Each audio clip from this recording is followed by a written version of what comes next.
So good afternoon. I'm Diana Deem, and I'm very happy to be here. I have the distinct pleasure to moderate, which is kind of an interesting word since it's going to be a virtual moderation, of this first session of the event. The good news is everybody in this room made it. Some of us more challenged than others, including those of us whose streets didn't get plowed until late yesterday and maybe even more recently. And the bad news is because the House decided it was going to be a short week anyway, and because of the snow, a number of members of Congress couldn't make it here in person, even though they would have preferred to. So the first two congressmen that we're going to hear from are the co-chairs of the International Exchange and Study Caucus. They graciously agreed to offer videotaped messages for all of us. And so let's start first with Congressman Jim Himes, a Democrat from Connecticut, and he'll be followed by Congressman Steve Pearce, a Republican from New Mexico. Good afternoon. I'm Congressman Jim Himes, co-chair of the Congressional Caucus on International Exchange and Study. As someone who was born overseas because of the work that my dad did and who studied abroad in Jordan through AFS, I can attest to the tremendous value of experiencing other cultures. Exchanges and study abroad programs play an increasingly important diplomatic role in encouraging goodwill towards the United States globally. They are a singularly effective way for U.S. citizens to develop foreign language skills and cultural sensitivity, abilities that help foster mutual understanding in the hearts and minds of our leaders of tomorrow. As co-chairs, Congressman Pearce and I, and all of the members of the caucus, are honored to be the voice in Congress for the citizen diplomats created by sharing American values and culture with the students and families participating in these valuable programs. Thank you, and thank you for all you do. Hello, I'm Congressman Steve Pearce from New Mexico. Congressman Himes and I are co-chairs of the International Exchange Study Abroad Caucus. We had hoped to make this presentation together to you today, but Mother Nature had its own ideas. It seems like everyone is either snowed out or snowed in somewhere, but I hope that you're doing well. Now, this caucus is extremely important because it provides young people across the country opportunities to travel abroad and to gain skills which are valued in the workforce today. Skills like language and communicating, but also a cultural awareness that simply can't be gotten by reading in a book. So many people today believe that the program is just not available to the average person. My district is 60% minority, and we're very low income. We strive daily to provide those opportunities to our young people, which will level the playing field. And this travel abroad, this study and exchange programs will absolutely do that. So take advantage of it. Thank you all that are there today for what you do to make these programs work for our young people. It's how that we're going to give them a leg up in the economy of the future. Thank you very much. So again, I'm Diana Deem, and as you heard from Jennifer, I currently sit on the AFS-USA Board of Directors. But before that, I was a host parent and a sending parent. My son Patrick participated in an exchange sponsored by the State Department back in 2009, 2010, living in Egypt for a year and learning to speak Arabic. Through my son's host family, I started to get involved with AFS, and about 2 years ago, AFS-USA asked me to chair a government relations advisory group for their board of directors. So when our group met, we set about to determine who our champions on Capitol Hill are. And you'd think, why doesn't AFS already know who the champions of exchange are? Well, let me give you a couple of examples. For instance, the Kennedy Lugar Youth Exchange and Study Program, which Jennifer also mentioned, it grew out of 9/11. It's an exchange program that focuses on countries with significant Muslim communities, both bringing students to the United States from those countries and sending high school students to those countries. Clearly, Senators Edward Kennedy, who is now deceased, and Richard Lugar, who has since retired, were champions of exchange. But unless a bill has someone's name on it, or if a member of Congress doesn't actually sit on a committee of jurisdiction, it might be difficult to determine if that member of Congress is actually interested in exchange programs. AFS knew we had some champions on the Hill, but didn't know who they all are, and set about trying to figure out how can we figure out more. One more thing, though, let me also mention, if it's not obvious to you from where you live, wherever around the country, Congress changes very rapidly in terms of who is actually here in Washington. In the last 3 Congresses alone, meaning the 2010, 2012, and 2014 elections, there have been 40 new members of the Senate. So 40% of the Senate has turned over since 2010. And in the House, 223 members are new to the Congress. So over half of the Congress has changed in the last 6 years, and that's not going to change. So far this year alone, Roll Call, which is one of the newspapers here up on Capitol Hill, creates what they call their casualty list. And that casualty list provides who's running for other offices, so like who might be going and running for mayor or governor or some other office, who's running for the Senate from the House, who's going to retire, and then of course those who either resign or die in office. At this point, other office holders, at those total, quote, casualties in the House, and this is without anybody losing their election to a challenger, mind you, there are going to be 40 new people in the House and 6 in the Senate. That's just for the 2016 election. So the concept of trying to figure out who are your champions is something that is ever evolving, and having relationships with people on Capitol Hill, with the staff, with the members, is critically important for the long term. It's not just an immediate, today we have a caucus and it'll be here forever. We're going to need to continue to do that over the years to come. So like I said, our group started to brainstorm about what we could do in terms of creating some formalized way to determine who our champions on Capitol Hill are, and we came up with this idea of a caucus. And for those who aren't overly familiar with the inner workings of Capitol Hill, especially in the House, caucuses are a way for members of Congress to express interest and support in issue areas where they don't sit on a committee of jurisdiction. Because there are 435 members in the House, they typically sit on only 1 or maybe 2 committees. So obviously members of Congress have far broader interests than the committees that they sit on. So that's less so in the Senate, because senators tend to sit on 4 or 5, maybe even 6 committees, but clearly in the House, caucuses are widely used for members to be able to express interest. So literally a week or 2 after our group said, yeah, let's see if we can pull this off, I was talking to Mr. Himes' chief of staff. We were out, with a group of other people, and some of the folks in that group started talking about their study abroad experience in college. I didn't bring it up. And the conversation was very lively, and people were, having a great time talking about where they'd been and what they'd learned and what it was like and what courses were like and the whole 9 yards. And at one point I turned to Mark and I said, I told him about our idea. And he immediately perked up and said, do you have a Democratic co-chair for that caucus? And I'm like, no. We literally had just come up with it a week or 2 before, and I told him that he was the first person I'd even mentioned it to. And so we agreed to talk later, and we got together over the August recess, and basically Mr. Himes, of course, graciously agreed to be that Democratic co-lead for the caucus. As he mentioned in his video, he was born overseas. He was born in Peru. Early on in his career, after living in South America for the first 10 years of his life, he came back and lived in New Jersey. And then when he graduated when he was in high school, he actually was an AFS student, so he went to Jordan. And then when he started in his professional career, he was with Goldman Sachs. And with Goldman Sachs, he concentrated, at least in part, on their South American operations. So his interest in South America, Spanish-speaking countries, other countries, just generally, has grown and continues to be a tremendous interest for him. Additionally, if you may or may not know, he currently sits on the Select Intelligence Committee. So again, he's living that interest. And finally, and very importantly, he represents a district in Connecticut which ranges tremendously in terms of its affluence.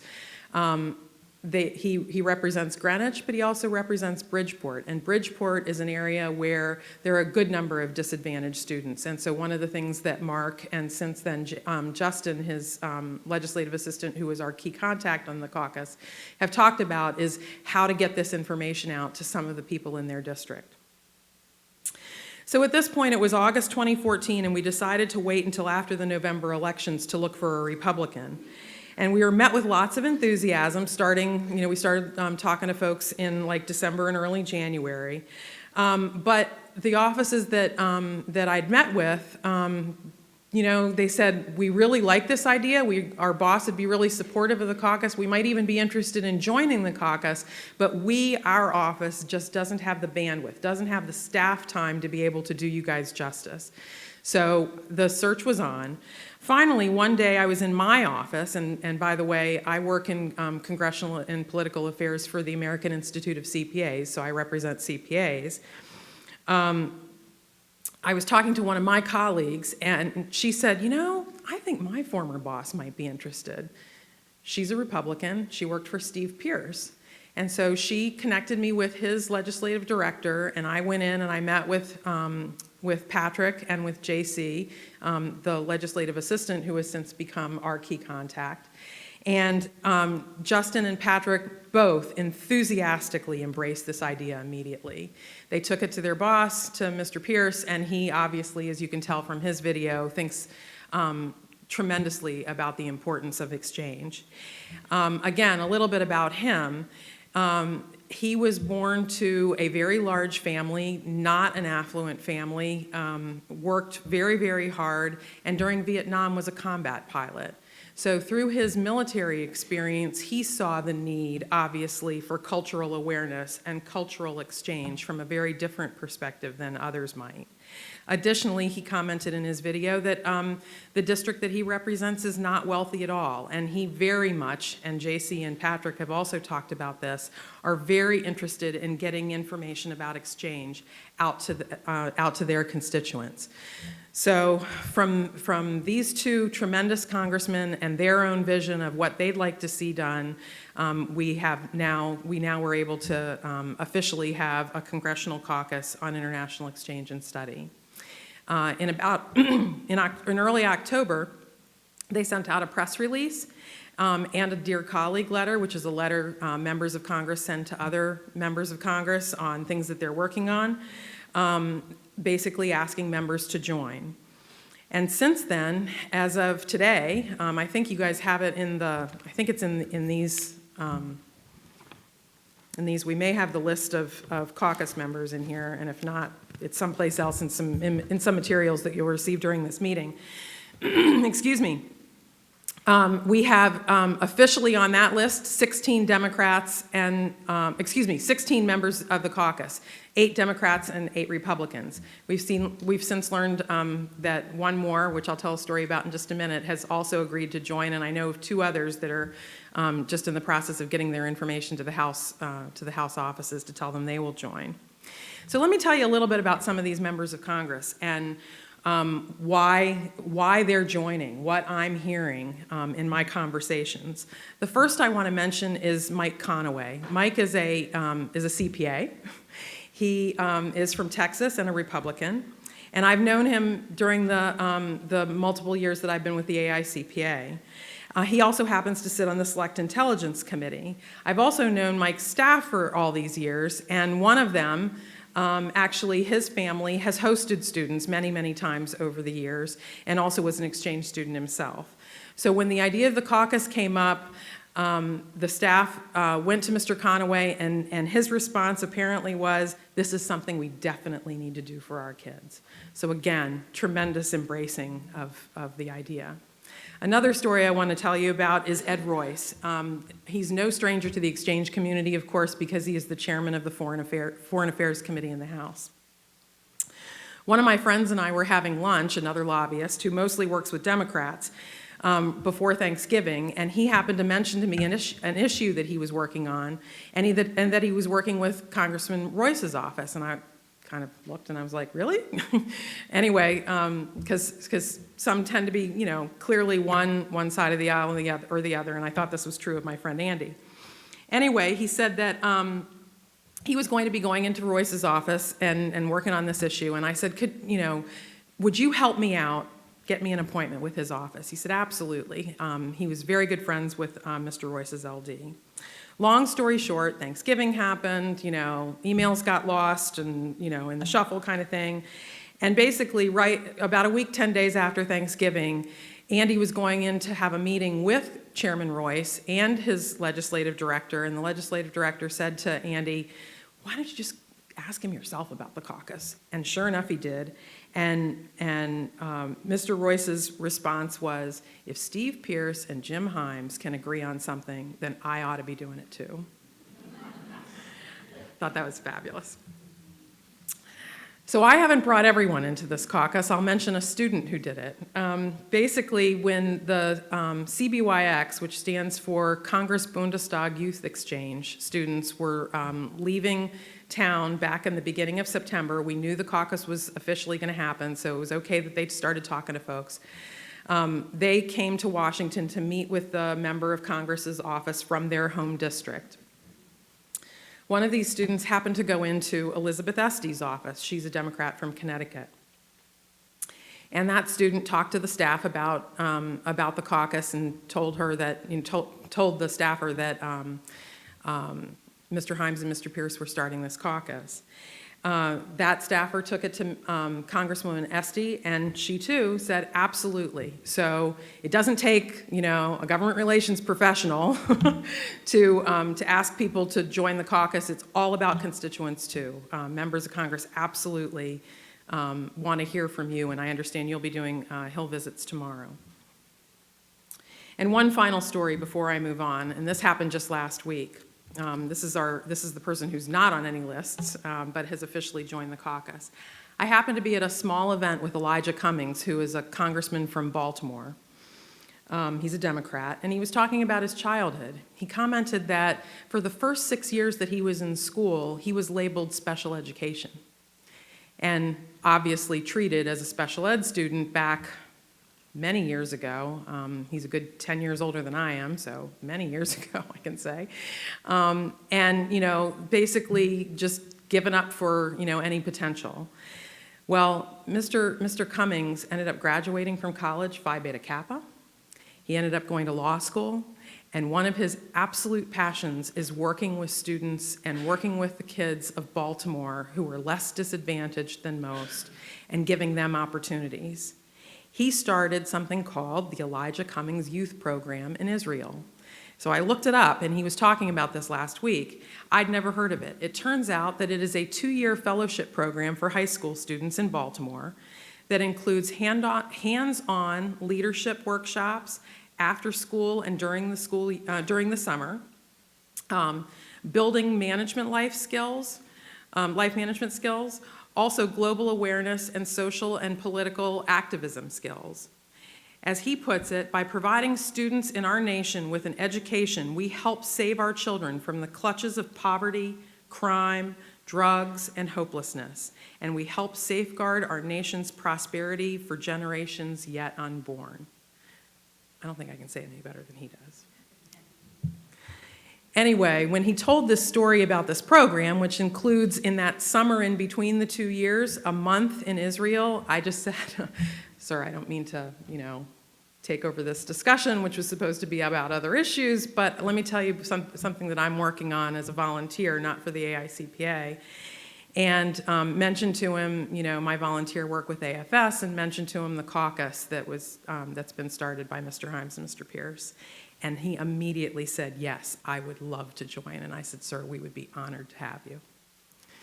So those are just 4 of the members who have joined the caucus so far. And the stories will continue. And you all will each meet with your members' offices, and hopefully we'll be bringing back stories just like that going forward. I tell these stories for one primary reason. It's to let you know that relationships are important.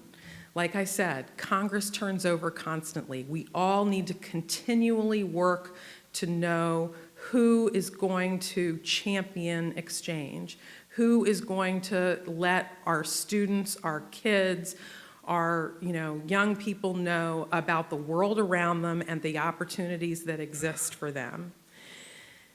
One more thing, a little bit of Caucus 101. Some caucuses are legislative, meaning they have very specific legislative agendas.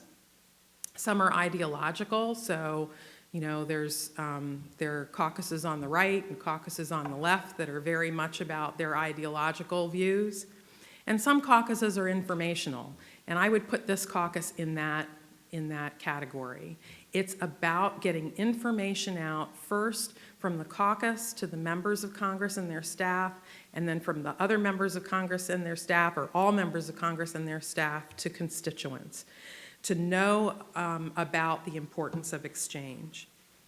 In terms of the caucus's plans at this point, and I'm sorry Mr. Himes and Mr. Pearce couldn't be here to talk about it themselves, they're working on, they meaning Mr. Himes and Mr. Pearce and their staff are working on a couple of ideas, one of which is to have a staff briefing to encourage more members' offices to join the caucus and to let them know things about exchange in general and why it's important. They're also interested in doing other things, but it's very much at this point, now that the caucus has been formed, at the discretion of those members to determine what their activities will be. We in the exchange community can feed them information and ask for their help, but please, especially if you're leaders in an organization, let's understand that we even me, who had a little bit to do with it getting formed, have no specific directive to create actions out of the caucus. So I've said it before, and you'll hear it many more times today, the ultimate goal is to build a narrative demonstrating that international exchange and study is vitally important to U.S. interests for a whole host of reasons: security, economic, both at home and abroad, diplomatic, cultural understanding, improving global competitiveness, all kinds of things. Importance for the growth of students, for, as Mr. Pearce pointed out, learning languages, seeing things from personally. And with that, let me end this little bit of my presentation with a call to action. Use your relationships, create new relationships with members of Congress and their staff, both here in Washington and back home in your home district and in your state. Foster those relationships. Make sure they know who you are and what your organization does, so that they too can get the excitement that you feel, that each of us in this room feel about international exchange, so that they'll want to talk about it in their town halls, that they'll want to have events in the high schools or in the colleges or in other community meetings that they attend, and talk about what opportunities exist for the citizens in your state and in your district. With that, let me stop for a moment and see if there are some questions from the audience. And I think there's a microphone that's going to be going around. There we go. Right here in the back.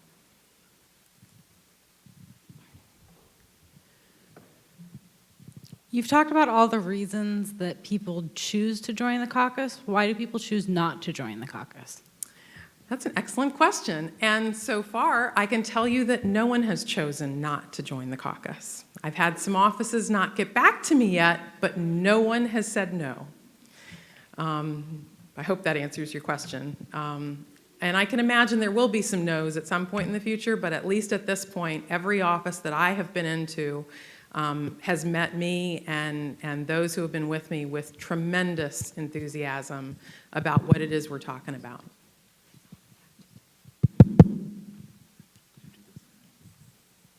Other questions? I see one down here. Yep, she's coming with the microphone.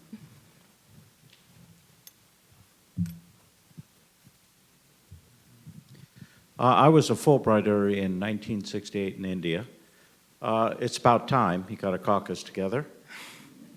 Jennifer Oxley will be speaking later. I did not preview with her my question. What is the upside potential for membership in a caucus like this? And should it be fairly evenly balanced, DNR, INS, and L, and whatever else? Excellent question. Thank you very much. So the potential, obviously, is 435. I don't think we're out to get 435 members of the House.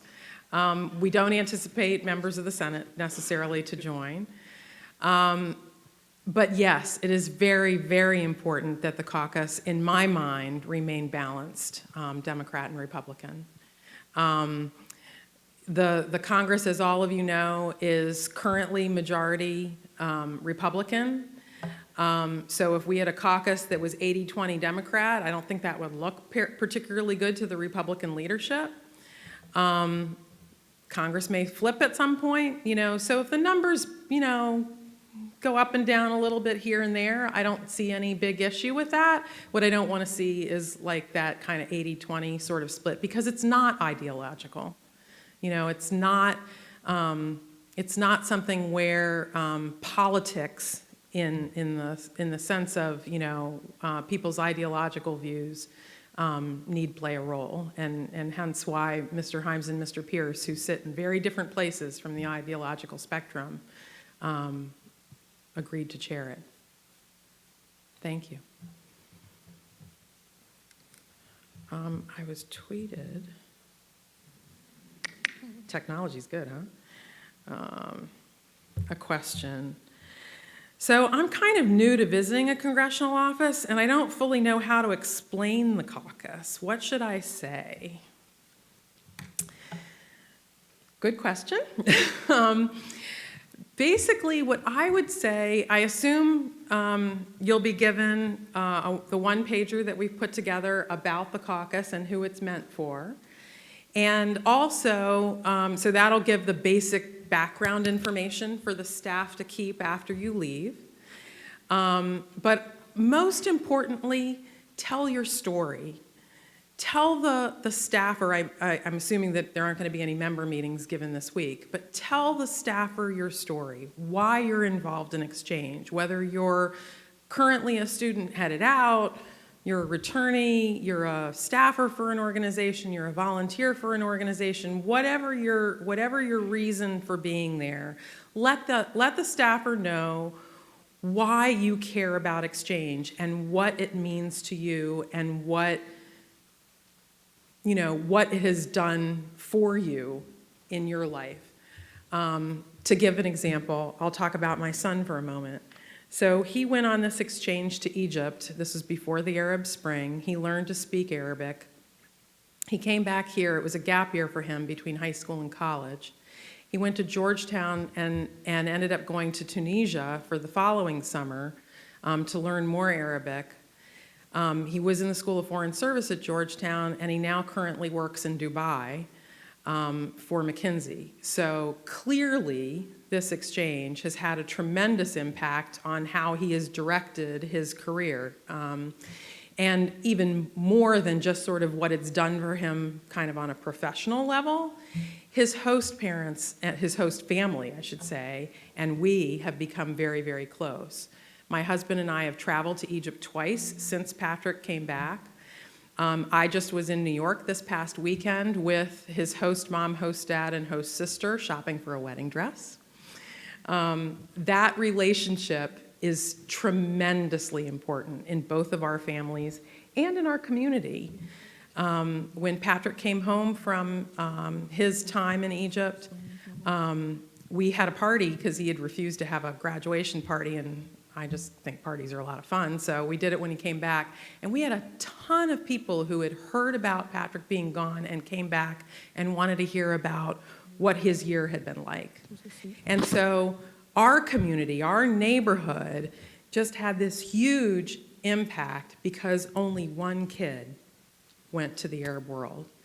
And that kind of information, that kind of mushrooming out of impact is what exchange is all about. So talk to the staffer about that, and then ask the person if their boss would be willing to join.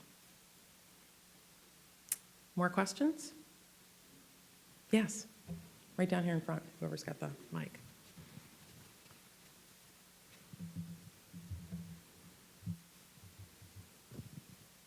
Thanks. Do we have a handle on how many congresspersons do not yet have a U.S. passport? I'm not qualified to answer that question. I have no earthly clue. Any ideas? And there's somebody here who might be willing to either answer or he's going to ask another question. I'm not sure which. I'm asking another question. Okay, that's fine. If the caucus were to develop a take action agenda, what would be your wish list for what's on it? It's an excellent question, too, and one that I put some thought into, but not all of it's ready for prime time. I think the most important thing the caucus can do will be to get information out. You know, whether that comes initially from staff briefings here on the Hill or papers that they might put out that, you know, basically come from the exchange community through their offices. Those town hall meeting kind of ideas that I was talking about. One of the things that I and my colleagues are currently working on is what we call an event in a box, which is basically all of the information a staffer needs to know to create a town hall meeting on international exchange from, you know, X number of weeks out, you select the room, you know, X number of weeks out, you put up flyers, and all of the materials that go with that,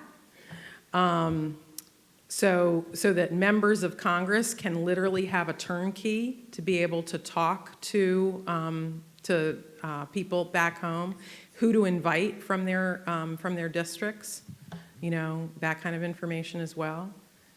So that's one of the things that we're currently working on. Do I dare put you on the spot, Justin, and ask you what you guys are thinking about?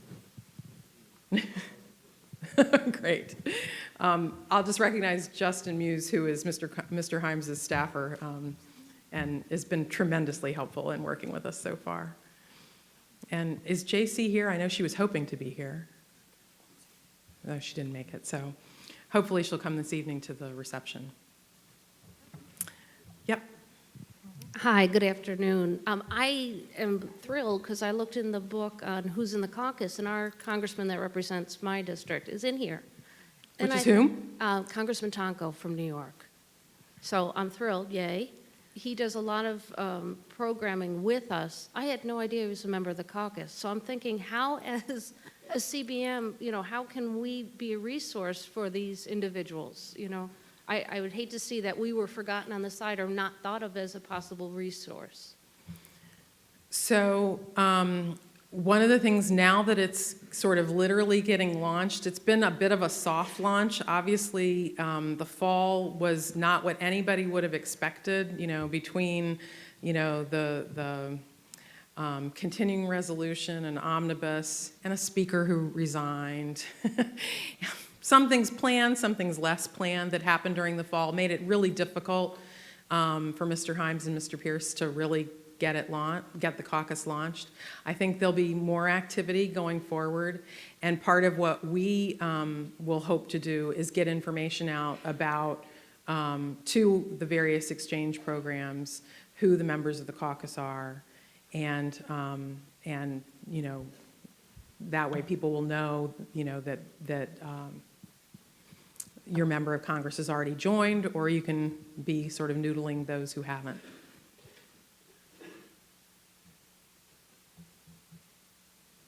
Any more questions? Okay, with that, let me do one more. Oh, is there one more? Two more questions, okay. I hope I'm allowed a second question. Absolutely. I'd seen a statistic recently that there were more than 1 million foreign persons here as students in the United States. Do you have a hard number on the number of Americans who are either through exchange or otherwise studying abroad? I think I'm going to have to defer that question either to the Alliance or to the State Department or both. And I'm looking back at my Alliance friends to see if they have any numbers. And I'm getting shakes. Nope, so not so much. So I think we'll have to ask the State Department that. 300,000 was the number that was just. We'll do some work in verifying and getting these kinds of pieces of information out to you. Yes. Hi, I'm a former AFS student as well as college student abroad as well. And I am really interested in how you're going to package all this information for the caucus and how to get this information out in these town hall meetings. Because for me, as a student when I was 15, the reason I was encouraged to go abroad was because my best friend was from Germany at the time. We had a host student in my family as well. But, I mean, my experience, I'm happy to speak to high schoolers all the time. Go study abroad. It's awesome. It's phenomenal. Do it. However, how are you going to prepare members of Congress to speak to teenagers about going? An excellent question. Yep. So again, it's about getting some of the information to Mr. Himes and Mr. Pearce so that they can make it available to the other caucus members and to the other members of Congress. Also, potentially putting together some information. I know that it's a little bit dated at this point because I know or at least as of the last time I looked, the members who had joined the caucus wasn't up to date, but there's actually a Wikipedia page if you look at International Exchange, Wikipedia International Exchange and Study Caucus. It needs to be updated. So there is some information out there. But yes, formalizing that is something that we also have as a goal and need to continue to work on. Great question. Thank you. And thank you for your advocacy of exchange. So with that, let me turn to one more video. Congressman Jim McDermott had also hoped to be here today. He's a Democrat from Washington, as in the state. But because of the weather, he was unable to attend. Professionally, Mr. McDermott is a physician, a psychiatrist by training. He's moved in and out of public service and as a was both a state representative and a state senator and now a congressman. But he also served as a Foreign Service medical officer in 1987. He was stationed in Zaire, and he's responsible for providing providing psychiatric services to State Department employees, USAID staff, and Peace Corps personnel throughout sub-Saharan Africa. Very recently, in fact, last spring, Mr. McDermott participated in one of Global Ties programs, Diplomacy Begins Here.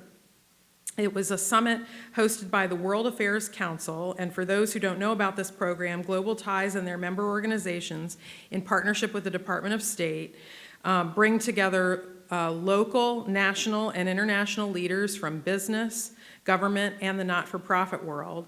Together, these programs foster connections and growth in the international exchange community and celebrate the critical role that citizen diplomacy and public diplomacy programs play in building a more peaceful, prosperous world at home and abroad. And with that, let's hear the message from Congressman McDermott. Good afternoon. I'm not in Washington, D.C. today because there's so much snow. But I really wanted to talk to you about exchanges because I think they are extremely important for the future of our country. That comes from my own experience. I was a medical student at the University of Illinois, and I went on a summer exchange with Operation Crossroads to Africa. I went to Ghana, and I spent 6 weeks living in a village, eating the food, boiling my water, fighting mosquitoes, and all the things that one has to do when one lives in the third world. That experience really changed my outlook on the world, and it changed my life. And I think that the sooner young people in this society have those kinds of exchanges, the better off we are. Now, when I meet young people and they tell me or they ask me about the future and what they should do, I say, first of all, learn a foreign language. And that doesn't mean just reading and writing it. It means learning to speak it. So you have to find some place where you can immerse yourself in the language and actually learn to speak, because that's how you communicate with people. If you make them speak English, they have to know the nuances of the English language. Much better you've struggled to learn the nuances of their language. You can learn how to tell jokes, you can learn all kinds of things if you learn to speak a language. The second thing you need to do is go to a third world country and live in a setting where you're not living in a 5-star hotel, where you take a shower out of a bucket, where you use a latrine, where you have the experience of what it's like for most of the people on the face of the earth. Now, these exchanges come in all forms. Some of them are religious, some of them are collegial, some of them are just NGOs that want to take people over to see countries. And my experience was one that was extremely useful to me. After those 6 weeks in the village, where we made mud bricks and we made a 2-room schoolhouse, and we went then and traveled around in Ghana and Western Nigeria and some of the other countries in the area. You can never learn from books what you can learn by going and looking and experiencing. And that's why I think exchanges are important. It's also important to have exchange students come to the United States. I have them in my office all the time. I have them from probably 15 or 20 different countries in the last 10 years. Because when they come into my office, they bring a perspective that my staff doesn't have. My staff has never lived it out there, doesn't know what's going on out there in the world, except what they read in the newspaper or see on television. Having somebody who's actually been there in the office changes the perspective of the staff. Now, I know we don't spend very much on exchange programs in this country. I really think we should spend much more. We spend all kinds of money talking about military and building up our military and sending troops in all over the place. But it's much better to send exchanges like the Peace Corps or other groups that go out, because they bring a human perspective and actually give people an understanding who Americans really are. The best of America is expressed through exchange programs all over the world. And I hope that what you will come away from this conference with is an understanding of the importance, and also the importance to you as an individual. If you live as we do in this country, it's very easy to live with people who look like you, act like you, think like you, and never understand what most of the people in the world are thinking about. So an exchange program doesn't allow that to happen to you. You go out, you have culture shock. Everybody has culture shock. It's an absolute certainty that you will have it, because there'll be a point in your trip where you say to yourself, gee, I'd like to go home, or couldn't I have a hamburger, or couldn't I just drink? I remember wanting to drink from a faucet like I could at LaGuardia Airport when I left. And all the water I drank for 10 weeks was boiled, because you had to have clean water. You'll also have culture shock when you come home, because when you try and tell somebody about what you've done, people won't really understand it and their eyes will glaze over. You have to just keep trying to give people the feelings that you had in your trip. And that has an impact not only on you, helps you grow as a human being, but it also helps your friends and those people you have contact with and work with.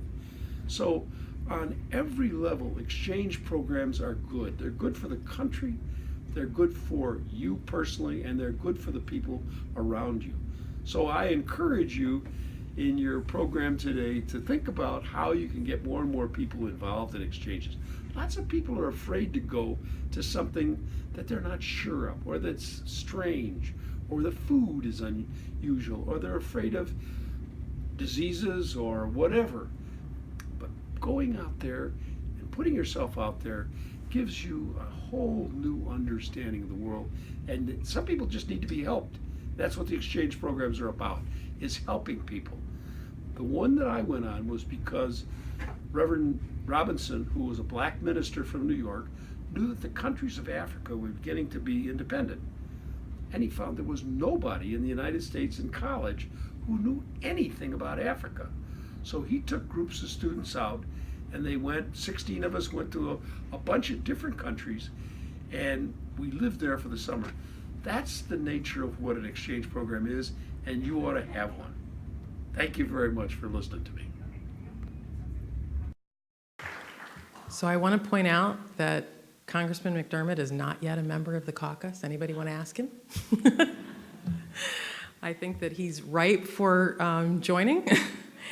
Anyway, let me end this part of the presentation by, again, a call to action. When you go to the Hill tomorrow and have your meetings, or when you get back home to your home communities, talk to your members' offices, tell them what you're involved in, tell them about the importance of exchange, and ask them to join the caucus. It's important for personal growth of individuals, career growth. Employers need people who are fluent in other languages and other cultures. It's important for our economy in terms of making the United States more competitive. It's important for the countries that we visit and that come here through the exchange students and professionals that come to the United States, so that they have an understanding of what our country is truly all about, not about, you know, the things they see on television all the time. It's important for the understanding of cultures, and it's important for security and just general diplomacy. So with that, thank you so much for your time. I'll be around all afternoon and happy to answer any additional questions.